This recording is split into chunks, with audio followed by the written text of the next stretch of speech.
Hello, guys. Welcome to the Legendary Ladies podcast. And today we are talking about the Whiplash movie. We thought, why not talk about an Oscar darling film as the Academy Awards is coming up, and we already talked about the nominees of this year. So why not talk about a movie that was from years ago when I was in college? Just came out actually, but it's one of my favorite movies of all time. And the reason why we even mentioned is that I had a here's the narrative here. So this is a crazy. There's a story. Yeah, it's like here's the story.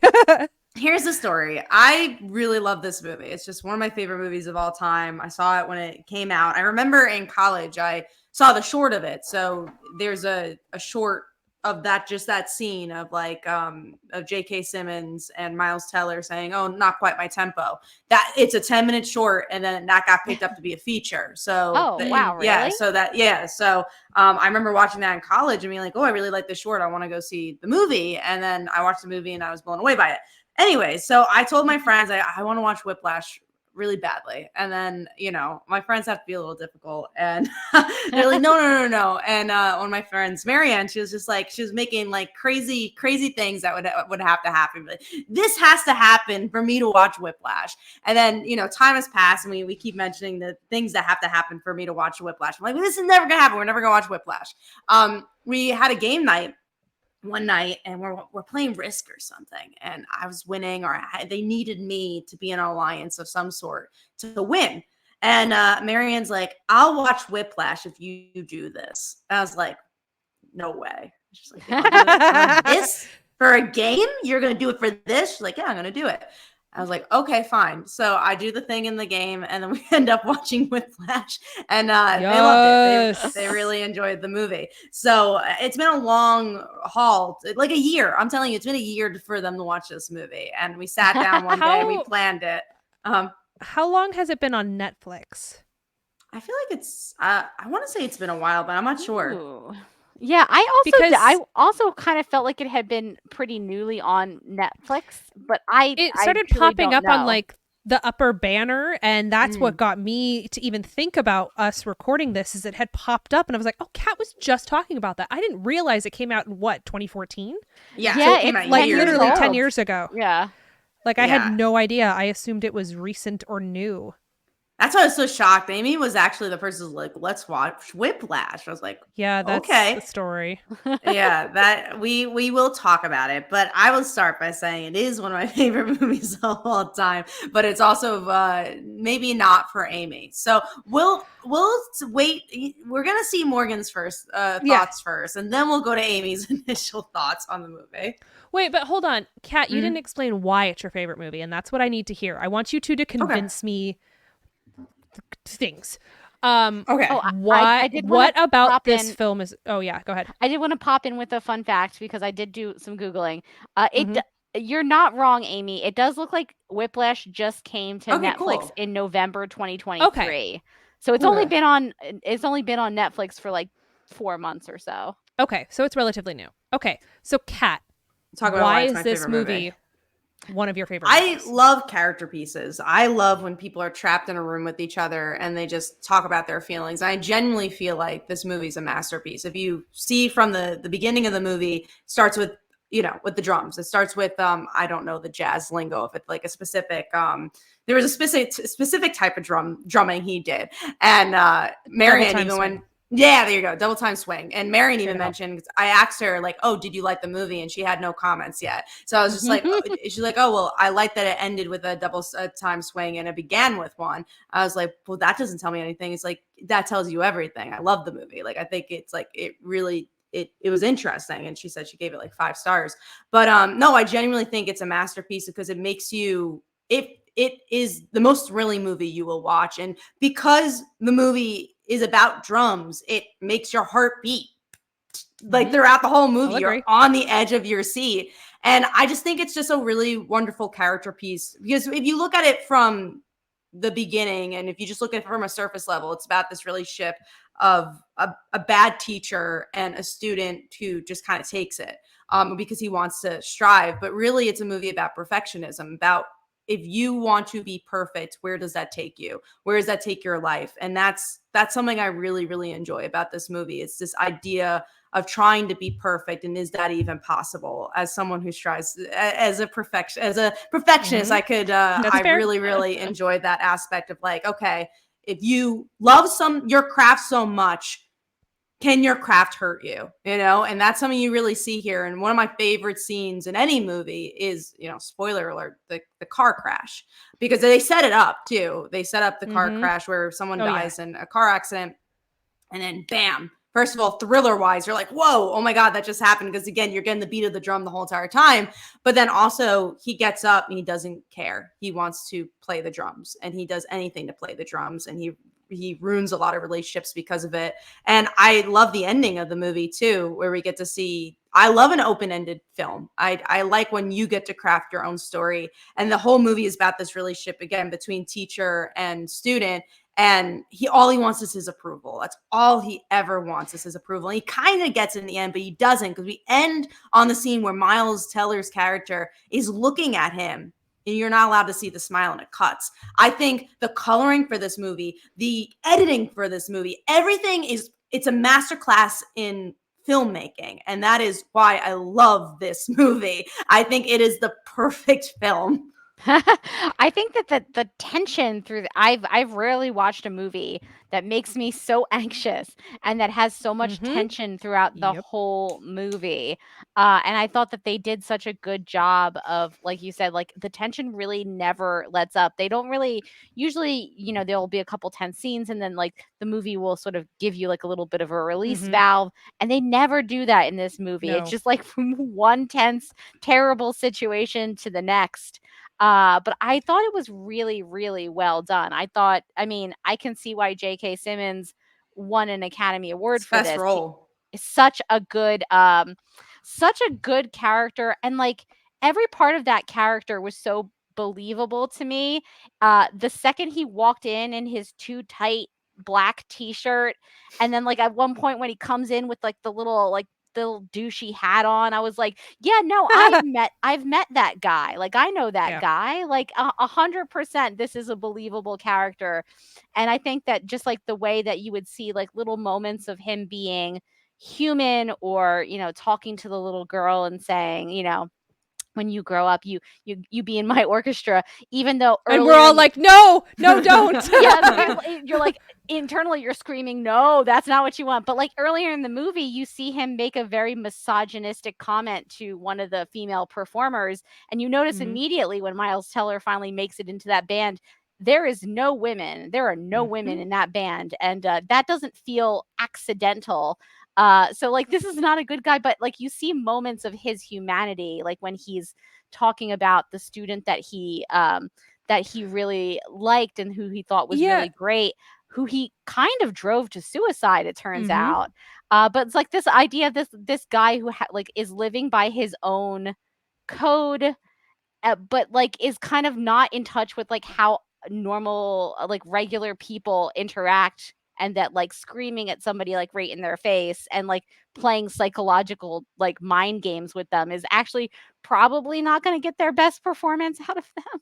And that's why he's one of my favorite movie villains, because there is something there where like you could see why he's the hero of his own story, because there is that conversation once Miles gets kicked out of the band, Miles Teller's character gets kicked out of the band, and they go to the jazz club, and he talks about the reason why he pushes people. He's like, well, I want you to be the best, and I want you to be. Those people wouldn't have been the best people if they weren't pushed. So you almost see where he's coming from. Like, obviously he's not doing the right thing, but you're like, oh, I see why you're doing it. And again, that goes back to perfectionism. It's what would you do to be perfect? And what does that mean? He doesn't want Andrew. Andrew is the main character. Because Neiman, he always calls him Neiman. Neiman, so he's just Neiman. Okay. Yeah. Neiman, yeah. He's not pushing Neiman so that Neiman is the best. He's pushing Neiman so he can say he made Neiman the best. Yes. And that distinction is very clear and prevalent throughout the entire film. And at the very, very end, when he's smiling, he's not smiling because Neiman just nailed it. He's smiling because everyone in the audience is going to look and be like, look at what that conductor did. Yeah, I think it's interesting that the movie is obviously like this guy is psychotic. Like he's throwing things. It's bipolar mania, 100%. Yeah, he's screaming at people. You know, he's very self-involved. Everything is about him. But when he has that conversation with Neiman in the bar where he's like, this is why I do it. Like, would these these jazz greats have been great if they didn't have somebody pushing them, you know, and being cruel to them and telling them that they weren't good enough? Would they have become as great as they were, or would they have been complacent? And it's weird that the movie both criticizes his perspective and kind of bears it out at the end, though, because like in some ways I thought it was interesting that he said when they were in that bar, I haven't found my, and I can't remember who they were using, what jazz musician they were using as the example. Charlie something. I feel bad. Remember. Charlie I don't love this movie because I love jazz. Charlie Parker. And he's like, I haven't found my Charlie Parker. And then the end of the movie is kind of like he might have just made his Charlie Parker. And so like for all it's kind of like a bad people get rewarded kind of thing, because like for all the terrible things that he did, he might have just created his own, you know, his own Charlie Parker, who will then go on to immortalize him and be like, yeah, my teacher pushed me really, really hard, you know. It kind of I like that. I do like that open ending, open-endedness of that ending, where you can kind of read in like, this is maybe this kid's origin story that we've been watching. Yeah, and I like that. Yeah, we just don't know what's going to happen next. Will he quit being probably not, but will he quit being a drummer? Will he become a teacher? Will he be a bad person? And I also really, as someone, I like music, but I tend to like, you know, not classical music as much. So to watch a ending that is 15 minutes of just listening to music and being on the edge of your seat while you're just listening to pieces, I think is so interesting. And I had some of my friends watch it. Marianne, she's a trained musician, so she enjoyed it from that perspective. But Phil is not, he doesn't really like music that much, and he really liked the movie too. He said he didn't give it a perfect 5 stars because he also doesn't like, that's not his, like, he doesn't love music. So he's like, I can't give it a perfect 5, I give it 4.5 because like it made me feel ingrained in this world. Like I don't need to like music to like this movie. Like I could understand the world. And for me, that's something I like too, is that I could get into a world that I'm not part of and feel embraced in it. And again, I really want to iterate just the directing and the editing in particular of why this movie is what it is. It's so quick. It's all so purposeful. And I just can't think of a movie that does it better than this, in my opinion. So that's why I love it. But Amy, you have very different opinions on it. So let's hear it. Okay, here's the thing. This is one of those films that you guys have heard this from me before, that I respect the art of. I respect the editing. I respect the fact that it keeps you at the edge of your seat. You are ingrained in the world. I respect the acting. I respect the hell out of the acting. Like the acting, you are playing some absolutely terrible people, and yet you are making me hate you with every fiber of my being. I was unprepared for this film. Right. And I think that was... What did you think it was going in? I had no idea. I only saw the only thing I see is on the banner in Netflix. It's the clip where he comes in and he makes them all... it's the scene towards the very beginning when he pulls Neiman out. No, it's not there. He's play this clip. No. It's the he walks into the classroom, he goes, all right, you play this, nope, you play that, nope, you play that, nope, the girl, nope, not. And then he's like, all right, you play it, come with me. Like, that's the only thing. And so I was like, ooh, in my brain I was like, is this gonna be like a music version of Remember the Titans? Oh no. Like the tough teacher, but with like a heart of gold. No. He did not have that heart of gold. No. And it's so interesting you missed that pop culture, because that was so big when it came out that you missed like that. Again, not quite. 2013, 2014 was right when I was coming out of college, and I was running around like insane trying to find a job, figuring out what I want to do with my life. Incidentally, we're 10 years later and I'm still figuring that out. But I think we all are. Takes a while. We're still here. So I was not prepared for this film. And there is something, I think, to be said for me as a musician watching this film, because the musician world can be very cutthroat. It can be like this. It can be one fucked up solo, and that is it. That is the end of your career. But I have played, so just for a little perspective, I have played flute since I was in 3rd grade. I played consistently through college. So I played flute for almost 20 years. Wow. I've traveled with orchestras. I played piccolo. I play piano. I sing. We've gone to Sydney with my youth orchestra. I played through marching band all through college, and I loved it. I wish I'd practiced more. If I had actually practiced more, I could have done something with it, I think. But that I would be really interested to hear how other musicians. I actually wanted to reach out to a couple of my friends, but we didn't have enough time before we recorded this podcast. I actually wanted to reach out to my musician friends and say, have you seen this film? What did you think? Specifically drummers, what did you think? Because there is a really tough cutthroat level of this kind of stuff, especially when you think about DCI, Drum Corps International. And those are the ones that you see where it's just brass and percussion and color guard performing these out of this world performances where you are literally sweating bullets and blood, sweat, and tears to make this music wonderful. But it was a little much for me, and it was more of the content of the characters, and that I did not know what to expect, and that I was a little bit taken aback by it. And you know what really struck me throughout the entire film is at the very end, I was like, sure, you may have just rocked it, but not a single one of those musicians in that room is going to want to work with you again. You don't know. Yes and no, because I feel like, at least in this world that they created, I think the reason they hate each other because they want his part, right? But then the other players, they'd see how great he is, and I think maybe they would want to work with him. I'm thinking about the people he performed with in the last scene. Whom you don't think they would want to work with him? He completely messed up their first set. Second set, he goes off the rails. But that wasn't his fault, though, because he gave the wrong sheet music. That was the big FU. It was the teachers doing to set him up to fail. What I thought was kind of interesting about watching the movie is kind of watching it the whole time and thinking that kind of abuse would have created solidarity among the people in the band, and it does the exact opposite because he's constantly pitting them against each other. Oh, if you want this spot, you better be better than this guy. Oh, if you want this spot, you better. Oh, there's a scene where he says somebody's out of tune, and he gets in this one guy's face and he yells at him and screams at him, and he's like, are you out of tune? Are you out of tune? And the guy's finally like, yes, and he says, get out. And as after the guy walks out of the room, he says, it wasn't him, it was you that was out of tune. But he should have known that he wasn't. Music nerd. You can tell. Yeah. Literally, I was like, it's not him. I'm like, he's not the one. I'm like, that is in tune.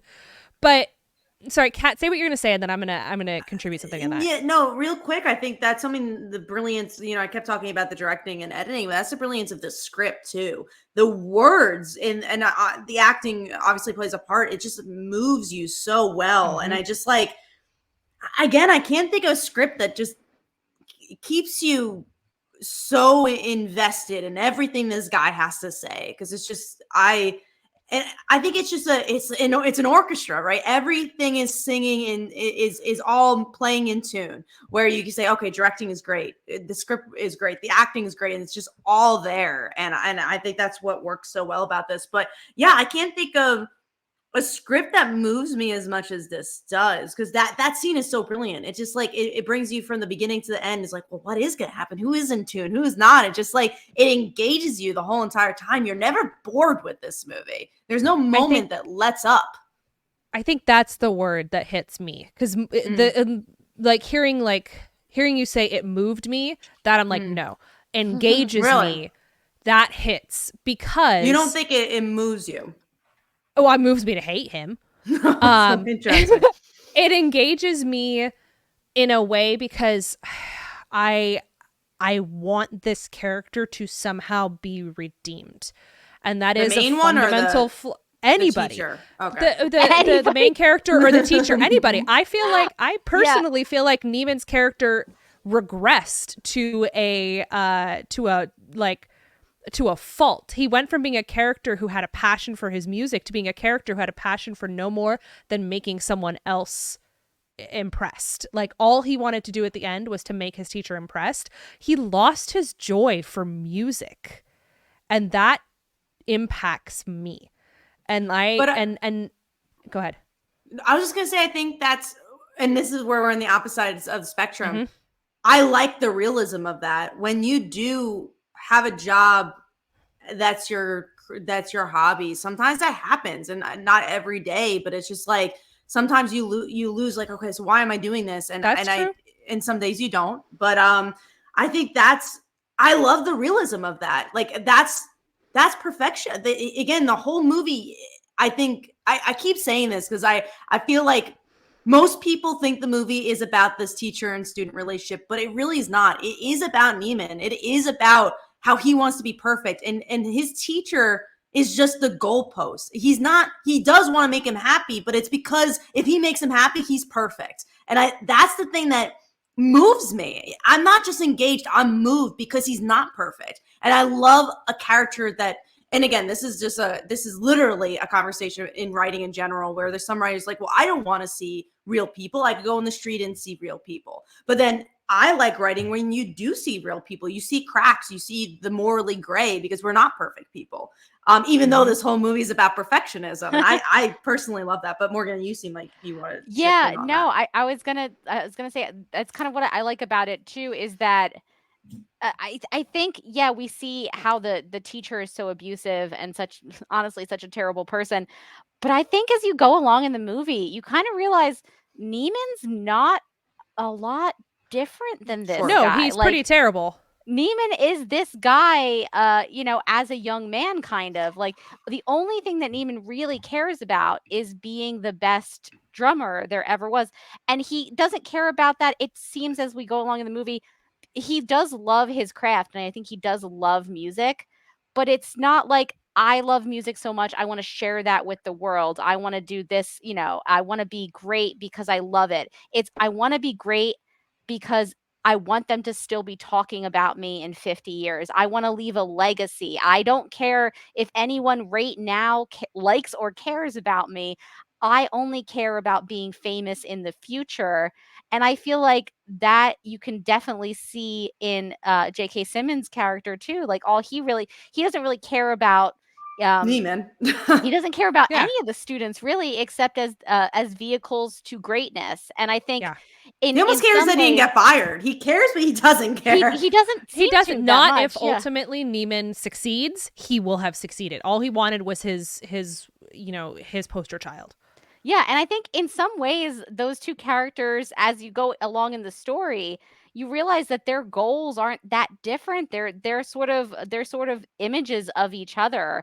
One of them has more like institutional power than the other, and that's basically the only difference. I think that I definitely, we talk about the ending being open ended, and I definitely see, you can write a story for yourself that's.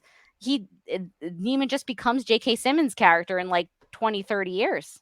And also there's the question of like, this is a bad relationship, obviously, from the outside looking in, but do they see it as a good relationship with each other?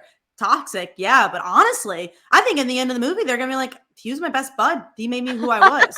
Like, I genuinely think they're that deluded to think that they made each other better. And in some ways, that's what they wanted. So you only have your perspective. You only have your reality. So in their reality, this was a good experience to them. So this is why I was excited to talk about this with you guys, because I like hearing this. I like hearing those perspectives because it makes me think. I think that one of the main reasons I didn't enjoy certain aspects is because of what we're talking about, because it's in the music community. If this had been a sports film, I think I would have viewed it differently. If this had been a film about the corporate world or a cop world, I think I would have viewed it differently. Devils Wear Prada. Yeah, exactly. Exactly. It is kind of boy. You really don't. It is. It's like music, honestly, like music. Devil Wears Prada. Yeah, and I think that that's just something that there are going to be people who are, when you watch a film like this, and again, I respect it and I deeply appreciate it. And I love that we can talk about this and chat about this and talk about the editing and the fact that it does keep you fast paced the whole time. And you're like, this character's terrible. Did he actually do this? Does he do that? Is this the story behind it? Personally, for me, music, not only did I play music since I was in second grade for piano and third grade, but music was my community from sixth grade on. Every single thing I did, musical choir, musicals, orchestra, marching band from high school through college, it was my community. Those people were my friends. They were my family. They still are. And so it's jarring and uncomfortable for me to watch a film where that community is subverted. And I lived in a bit of a naive world when it comes to that. I know that there are aspects about the musical communities that I was in that were not all sunshines and daisies. But from where I was, that was so important and formative to me. And that community was so special to me that it's hard to watch a film where that community feels broken. And almost toxic is not the right word. Like it feels poison. I think that's the right. No, I think the right word. Yeah. But like it's frustrating. It's difficult for me because ultimately I would not watch this film again. But I love and respect the power behind it. And I respect the fact it makes me think about this and that we're talking about this. And I can't realistically say, me as an actress who loves acting and thinks the film community is great, be like, oh, I don't like the characters and I didn't like the subject matter, so I don't like the film. So this is You're bad. allowed to not like the film's characters. You're allowed to not like the subject matter. But you have to respect the work that goes into creating something like that. And I truly do.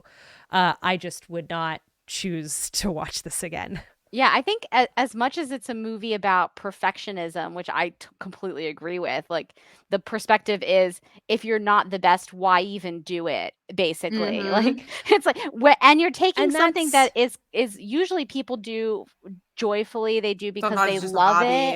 Yeah, they do it because it makes them feel good, and then you're just taking all of that sort of joy, almost like sucking it out of what should be like a thing that you do out of love. And that for me was the other problem, is that I always perform because I love it and for the joy and because I want other people to feel the emotions and the joy of what I am doing, whether I'm singing, whether I'm in a musical, whether I am performing. I want people to feel something after they watch my art, which again is ironic because I feel something after watching this film. Sure. And so like I am doing the thing that I want to accomplish. See, I like that this movie doesn't just make you feel something, because again, this movie, unlike a lot of movies out there, it makes you feel something so hard. And I think that's what's so interesting, Amy, because I actually I don't love that you hated it, but I love that you feel so strongly about your feelings of it, because that shows the movie did something right. It makes you feel strongly about things, either you hate or you like it. But and that's something I very much appreciate. But it's not just the feeling, it's the questions. And that's what I like from a good movie. It's where I like to feel like these characters live on somewhere else. I hate things that are just reliable on nostalgia, let's say, like, the 10th sequel of whatever and this and that, where like, okay, I get these characters inside out because you won't let me forget about them. Like, I like a good story where it's just beginning, middle, and end. And I get to hang out with this person. And again, my friends make fun of me for this, and no one's heard of this movie. It's called The Novice, and I'm not going to recommend it to you. But it's a similar movie. and I do like movies about perfectionism because I think there's something to be said about it. And I think we all should not strive for perfectionism, but we should try to strive to be the best version we are. And I think the best version of yourself is always giving yourself grace. And I think a lot of people forget about that. But I also do love the good movie where they don't give yourself grace, and I just want to see them, downward spiral because of it. But there's this movie called The Novice, and it's about this girl who wants to be a rower, and then you learn very early on that she's never rowed a day in her life, so she goes into college rowing team, and we lost Amy. We lost Amy. I think she's gonna try to get back in.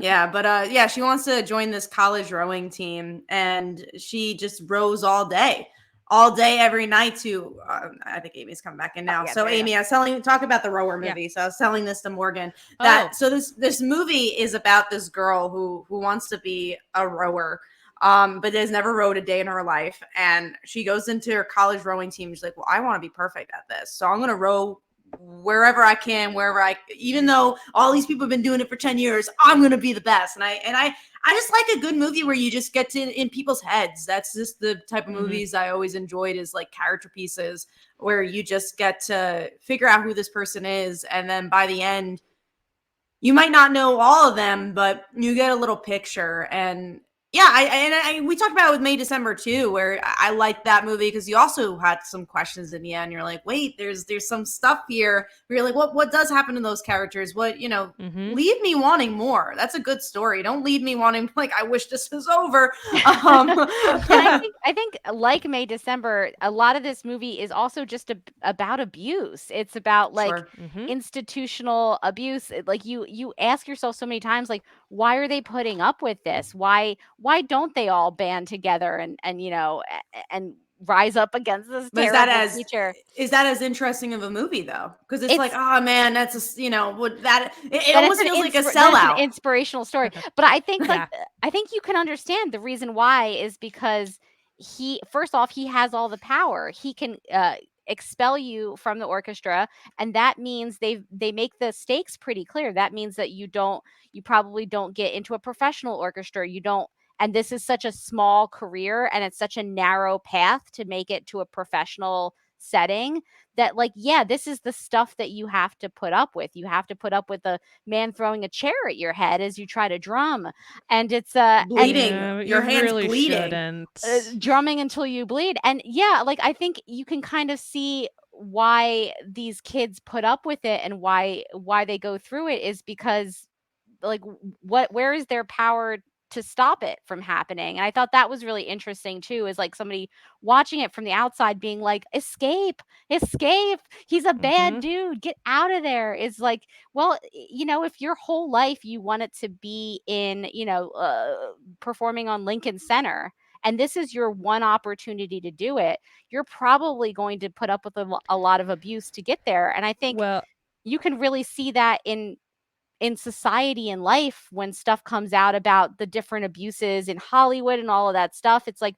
why did that person never say anything? Why did that person put up with that behavior? It's like, well, if you have a very narrow path to get to where you want to go, what else were you going to do? What else are you going to do? You're just going to let yourself get blacklisted?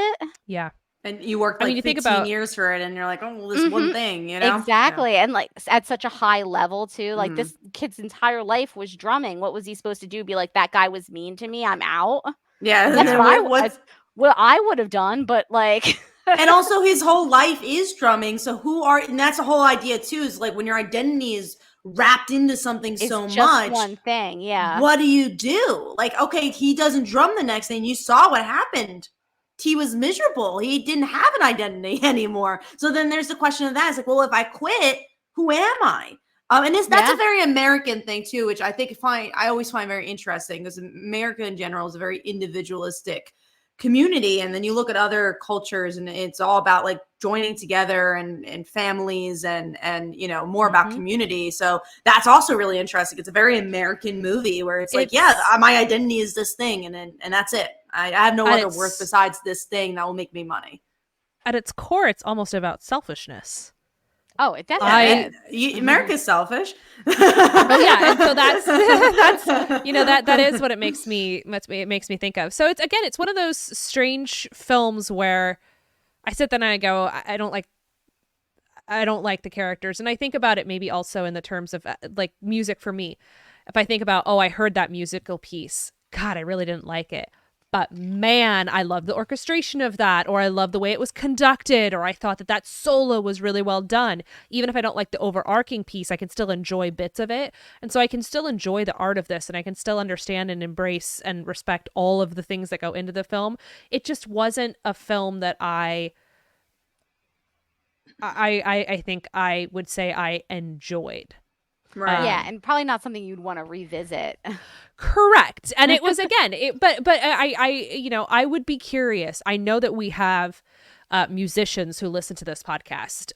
We have the legendary ladies gynecologist. We've got a legendary ladies lawyer. Who did we discover we had recently? We are trying or who were we looking for? We were looking for. Oh man, I remember. We're always trying to collect new, like new Pokemon, new professions. And I know that we have. Literally know that my old band director from college. He's a patron member. I would really love to hear what other musicians thought of this film, because again, I lived in a very sunshine and daisies. I'm just having fun. This is not my career. I'm loving music. I'm getting the best out of it. But I also, I played first chair in a lot of things. I did work really hard. I did not just sit in the background. Like, I worked hard to be good. I didn't work hard enough. I'm fully aware. I look back and I genuinely regret that. I regret that I did not have the drive to practice more, because I think I could have done some really cool stuff as a flute player, and I just never pursued that. Even with singing now and musicals, until the last 2 to 3 years, I never put the work into growing my craft. And it's weird when you practice something. That's true. Yeah, that drive that's there is weird when you actually let yourself embrace that drive and don't get sidetracked by what everybody else tells you should be doing with your life. You might actually find that you could be good at something. So all this is to say, if you are a musician and you watch this film, I would love to hear your perspectives. Oh, for If you are someone who is in sports or someone who has experienced other... We have softball players. We know that. Yeah, we do. We do have a softball player with a data analyst. Correct us. Yes. Yeah, that's right. I would love for you guys to email us, thelegendaryladies@gmail.com. Send me your thoughts. Send us your thoughts. It doesn't need to be long. If you'd be like, nope, you're right, didn't like it because it was too real, didn't like it because it wasn't real enough, did like it because it was too real. I don't know if the last part's going to happen as much. The question I also had going into this is more about movies in general, and Morgan kind of brought it up, but do movies need to have happy endings? Does every movie need to be inspiring to be good? And what are things with not happy endings that are great? I will say, I think for me, the ending of this movie kind of saved the movie for me, because I think had it ended with him, with the leaving teacher, the evil teacher, just triumphing like entirely over the main character, it would have felt like too demoralizing. It would have felt like you had just spent 90 minutes being punished for no reason, with like no end in sight. I think the end of the movie is so cool in that fact that the student turns it around on the teacher and is like, actually, F you, you can't destroy me. Even though neither of these characters is like psychologically healthy, I do think that we do get a little bit of like, we don't know what's going to happen after that the screen goes black. It might not go well for Neiman at all. It probably won't. His dad is going to be a problem. Yeah, it probably won't. But in that moment, he has gotten one over on this person who has treated him terribly the entire movie. And it's the viewers, it's like a catharsis. So while I wouldn't say that this was a happy ending to the movie, it's probably the happiest ending I could imagine to this movie, which is kind of dark. And also another question, we'll go back to do movies need to be happy, but is this a perfect movie? Because I still say it is. I genuinely don't see, because again, I'm not saying do you like it? I'm asking, is is it a perfect movie? What flaws do you see it from a crafting point of view? Is there flaws in this movie? I think it's nearly a perfect movie. I think my only critique would be I wish that they had brought the stakes up a little bit earlier into the movie. Like if if he gets sick of being in this band, which I would have been immediately, what does that mean for him? What does that mean for his career? It could have just been like a simple line of being like, you know, if I wash out of this jazz band, like that's probably it for my like, you know, for being able to play professionally or something like that. Because I feel like I spent a long time being like, are there not other schools? Come on, man. Like you got other options. You don't have to put up with a grown man throwing a folding chair at your head. It's not WWE. But I think for him, that's the question of, well, if I gave up, I tapped out. Yes, because I wanted it easier. I agree. I think that just the stakes of like how important this specific band, how important this specific guy is, just a little bit of exposition would have helped me. We do get there like midway through the movie. They do start talking about like, well, if I don't do it here, then like I'm never going to amount to anything essentially. But yeah, you do spend quite a bit of time. I spent quite a bit of time being like, oh my God, is there Who's this Fletcher guy? Yeah, who is this guy? Is there not another school anywhere in the city of New York that you could go to that would still be like a feeder for Lincoln Center? Like, I think that just establishing the world a little bit more earlier would have helped me be like, okay, yeah no, he's screwed. He probably could have went to NYU. He definitely could have went to probably a bunch of other schools in New York City that would have also been probably quite good. But he does talk about in the movie, like, this is the best school for this. And like, that's why I'm here. And I want to be the best at this best school. And it's like, okay, yeah, of course, since his whole focus is on being the best. And you see that like he doesn't make friends. He doesn't talk to the other students. He doesn't Poor Melissa Benoist. Poor Supergirl. Poor I was gonna be like, I need to mention this before the end of the podcast, but I forgot that she was in this movie, and didn't like know. The gasp that I let out when she first popped up on screen was so loud. She doesn't have a lot to do in this movie. Because it's basically a two-hander. It's basically a two-person movie. But I thought she was great, where she's like the moment where she realizes like, are you saying that you can't date me because I would hold you back from greatness? Like the way that he subtly like negs her without even doing it on purpose, where he's like, oh, you don't know what you want to do. That's sad for you. She's like, oh, the fact that I don't have my shit figured out in my 10-year plan, that's a problem. Yeah, she's going to quite a good school. She's like, is it a good school? Yeah, Fordham's a very good school. Yeah. I didn't know that. It's in. You know what's interesting too is that I'll leave you on the personal comment. She went to my school. She went to my college. So yeah, she did acting in Marymount, and I don't know. It's interesting because like this was right after she went to Marymount. I think she graduated a year before I went there. So she graduated. Well, I guess yeah. So this came out in 2014. She graduated in 2011. So yeah, this was just a couple of years after. Probably was she on Glee yet when she had this role, or was no? I think this was her first. I think this was her first thing. Was this? Well, she was like great her breakout.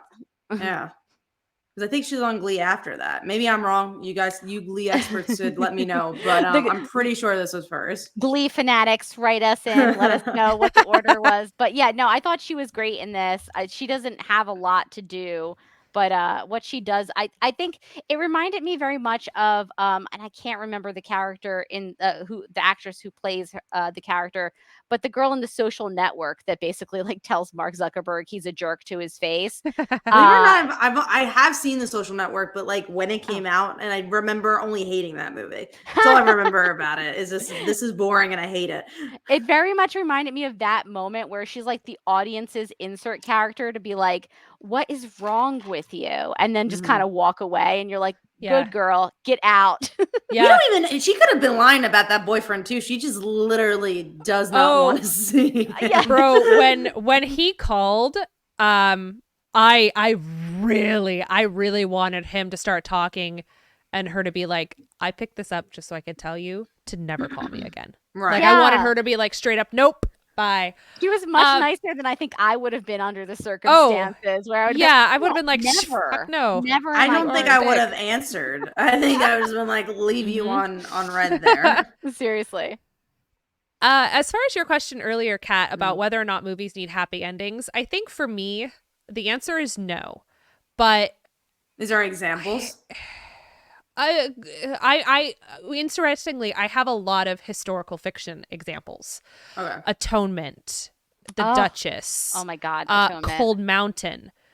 Atonement's ending will. I will not say anything. If you've not seen Atonement, the ending is. It's worth watching and just being overwhelmed. Like, I consider Atonement to be a spectacular movie. I absolutely love Atonement. Cold Mountain, the main character dies. The Duchess, she's stuck in a marriage with 3 people, and her husband doesn't love her, and she's literally a breeding mare, and that is the only person she is. She loses everything she wants. And eventually dies and doesn't have any legacy. Have you ever seen A Royal Affair? Oh, I love A Royal Affair. It's also absolutely tragic. But yes, it also had, when you talked about historical movies that have tragic endings, I immediately thought of that movie because it's such a good movie. And then the ending is such a bummer. Well, but is the fantastical elements, you feel like, the reason why you are okay with it being tragic? I think part of the reason that you're okay with it is the historical reality that everything at some point gets better. In The Duchess, at some point, her kind of a character who is willing to be political, willing to speak her mind, willing to fall in love, you idolize other females and people in the modern day who are able to embrace those values. In Cold Mountain, yes, the main character dies, but ultimately he leaves a legacy with his wife, who then has, the country heals. An Atonement, actually the ending in and of itself describes, it's a happy ending with a sad ending all at the same time. So I think there's something about the historical fiction tragedy or Macbeth or something where you go, okay, that was bad then, but it's going to at some point get better. And like A Royal Affair is a great example. Is that a real sad ending then, if you feel like things will get better? It's a tragic ending, but I don't know. I think for me, like,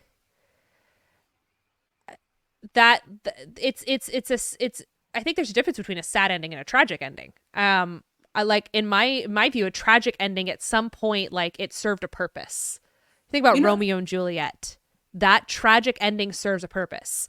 Macbeth, that tragic ending serves a purpose. Well, does this serve a purpose because it teaches someone a lesson not to do it? No. And that's what might bother me about this, is what ultimately could you learn from this? Don't be a dick.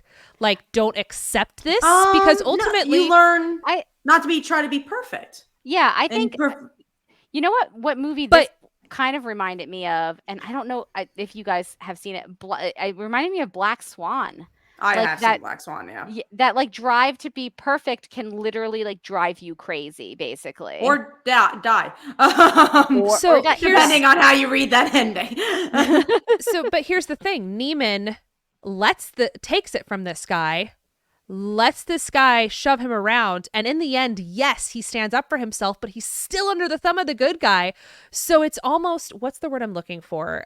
When you allow something to God, what is the well, as 13 you think of the reasons word, why in 13 Reasons Why it makes suicide seem what? Oh, glorified. Thank you. It glorifies abuse. That's what I'm looking for. Is this tells me in the end of this film, this character who did all these terrible things and this other character that allowed all those terrible things to happen, both of them at the end finish happier. But they lose everything. Because again, that's the morally gray aspect of it. Because there could be the black and white of, like, yeah, sure, he was this or that, but No, I don't. I think in the end, we all learned the lesson of maybe we shouldn't do this. Like, sure, he did. Also, one brilliant thing about the ending is the so what of it all. He finally gets what he wants. And then it's like, what's next? And then there's 2 seconds later, he's probably going to realize, well, that wasn't worth it. What's the next step? So it is tragic, but I think it is a lesson learned, because that's the thing he kept striving for. Like, once you strive for the thing you got, there's nothing left. But I think you see that, like, both of these characters, like, maybe they have achieved the pinnacles of their, of their career path or whatever, but they aren't they don't seem happy. They don't seem fulfilled. Their lives seem kind of sad and empty.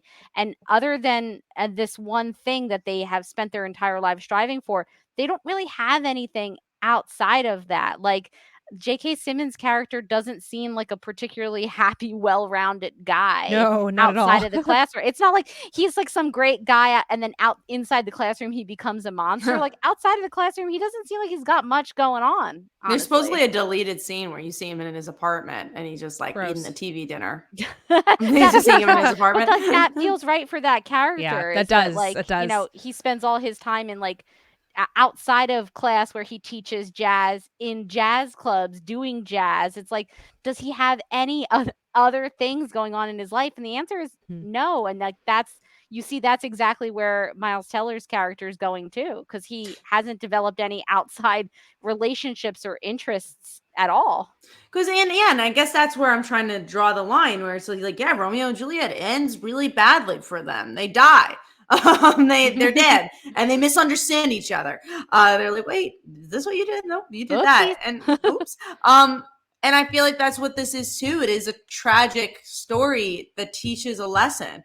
Again, about perfectionism. I don't think this is a happy ending. And there's a happy moment. No, I agree. But it's not a happy ending, but it's also not the saddest moment. It depends on how you read it. I think, again, that's what's so brilliant about this movie. I think it's about perspective. I think someone might go into this movie being a Neiman and be like, wow, that was brilliant. Look, he got what he wanted. But I think most human beings are going to be like, no. You don't want to go there to get what you wanted. Yeah, don't do that. But I think that's what the perspective is. Like, you go with your own experiences, and some people are going to see this right or wrong, or, that's what experiences are about. And, yeah, I do think it's tragic. But another movie, and I haven't seen it in a long time, so I don't remember the complete theme of it, but I was thinking of a tragic movie. Spoiler alert for this movie. But you guys ever see $1 Million Baby? I haven't, but I know exactly what happens in it, and I've heard about it. But so how I've managed to miss that one. I recommend it. It's really a movie. It's great. Yeah. But it is tragic. It's a movie about this girl who wants to be a boxer, and she's not really good at it. So, we lost Amy for a second. No. She's not very good at it, and she goes to Clint Eastwood's character and says, "You should make me great." And he's like, it's almost what Amy wanted this movie to be. Where he's like, "Oh, I don't know," and then he teaches her how to be a boxer, and like she's great at it. She becomes a boxer, and her last match, the most important match, she dies. So it's just like, well, what was the lesson in that, right? He was a great teacher, and she wanted to be the best, and they worked together to be the best, but she dies in the end. So, like, that's a tragic ending that almost is just a tragic ending, Yeah, that sounds like I mean, I haven't seen it, and I hear it's a great movie, but that does seem like a tragic ending that's tragic mostly for, like, shock value. Sure. Whereas this one, I don't even know. I think there's readings of this ending that aren't even. It's not tragic. Maybe he just made his name in the world, and maybe now he's going to be like a famous drummer.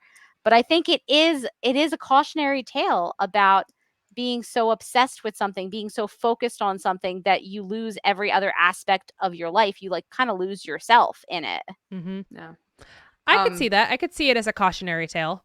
As if you want to achieve for perfection for perfection's sake. Mm-hmm. You might achieve perfection in this, but you're going to lose everything else that makes life worth living. And I think it's a movie about finding the line. And I think, what is the line? And I still don't know what that line is. I don't think anyone does. It's like what you were just saying about this, Amy, too. It's like, well, maybe if I tried a little harder in this, maybe if I practiced more, I could have been here. And it's like, well, what is that line? It's just like, maybe I could have done this, or maybe I shouldn't have done that. And it's just like, I think that's what's super interesting, because what is too far? And obviously Neiman got there, but it's just like, well, if you do want to be great, like would have he been the best drummer if he didn't do those things? And I think that's the complicated question. He wouldn't have been. He probably would have been a mediocre drummer. So it's just like, you know? Yeah, I thought he made a really interesting point in that scene with J.K. Simmons at the jazz bar, where J.K. Simmons is basically kind of giving the audience his character's motivation, essentially. The theme. I'm just trying to make them all great. I'm trying to, if Charlie Parker hadn't gotten a cymbal thrown at his head, would he have been so great? And Miles Teller asked, Neiman asked him, like, well, like, what if some of these people would have been great without you, like, driving them off of music? And he just kind of dismisses it, like, oh, well, they obviously they couldn't hack it. But I think that's a really a really good point, which is, like, he's probably driving very talented musicians who, like, have to put up with a chair getting thrown at their heads and are, like, functional enough to be like, you know what? Never mind.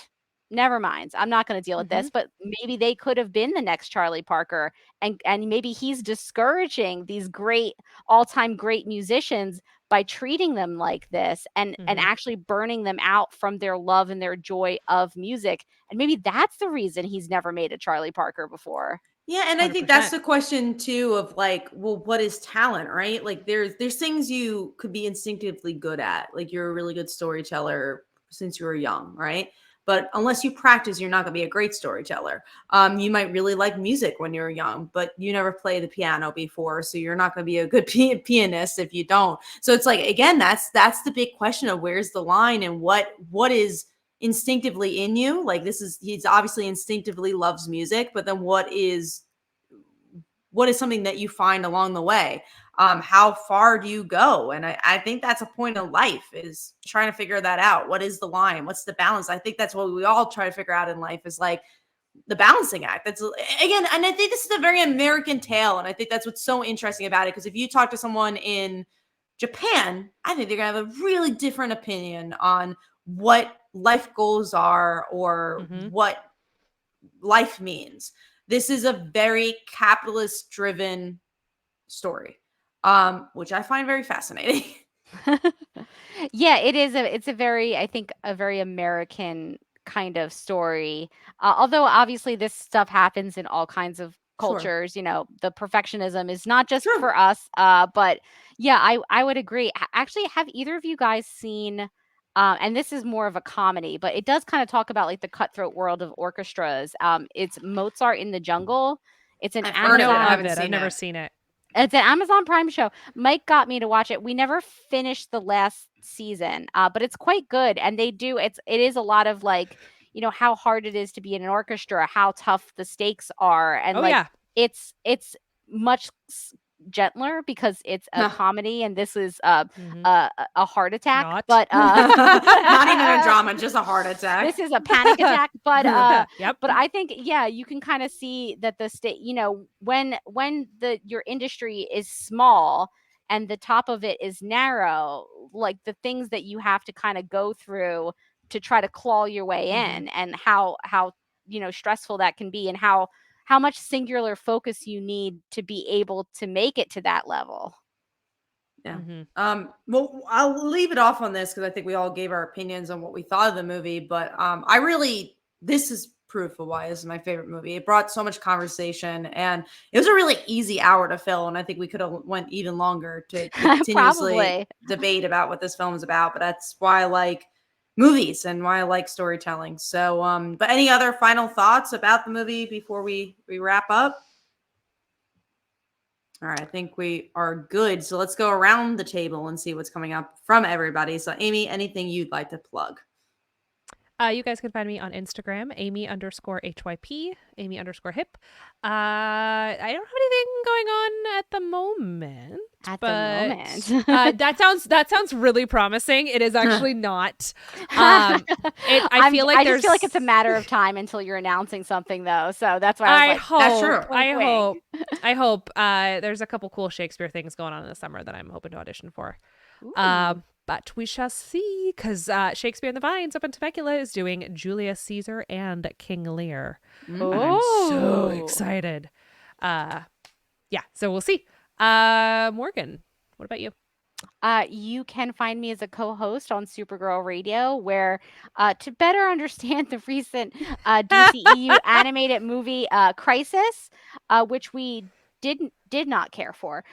We decided we're just gonna watch all the recent DC animated movies that's in that universe. So there's like 10 of them, and we've already watched 2.